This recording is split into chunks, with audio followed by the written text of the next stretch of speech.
নামাজ দিনে 5 বার আদায় করা ফরজ, রোজা বছরে 1 মাস আদায় করা ফরজ, হজ সারা জীবনে একবার আদায় করা ফরজ। যদি আপনি ধনী হন, হজের যে শারায়াত গুলো আছে এগুলো যদি আপনার মধ্যে পাওয়া যায় তাহলে সারা জীবনে একবার আদায় করা ফরজ, এরপরে যদি আপনি আদায় করেন সেগুলো নফল হবে। যাকাত যদি আপনি ধনী হন তাহলে বছরে একবার আপনাকে যাকাত আদায় করতে হবে, সারা বছরে একবার। হজ সারা জীবনে একবার, রমাদানের রোজা সারা বছরে 1 মাস, আর 5 ওয়াক্ত নামাজ প্রতিদিন 5 বার। কিন্তু পর্দা এমন এক বিধান, এটা আপনার 24 ঘন্টাই আপনাকে পর্দা মেনটেন করে চলতে হবে। এটা দায়মি ফরজ, 24 ঘন্টার জন্য ফরজ।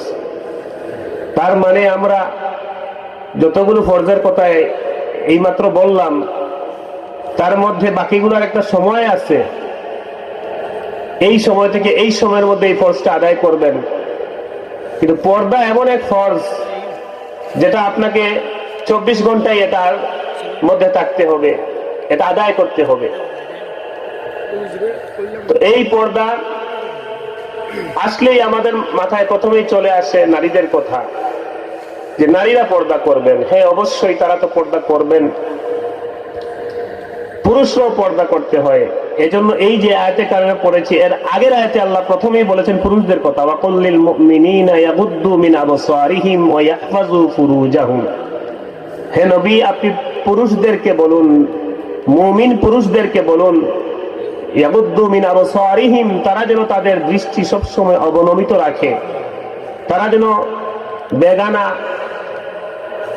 মহিলার দিকে না তাকায়, তারা যেন নিজেদের লজ্জাস্থানের হেফাজত করে, তারা যেন জেনা ব্যভিচার এরকম যত গুনাহ আছে এগুলোর মধ্যে যেন লিপ্ত না হয়ে যায়।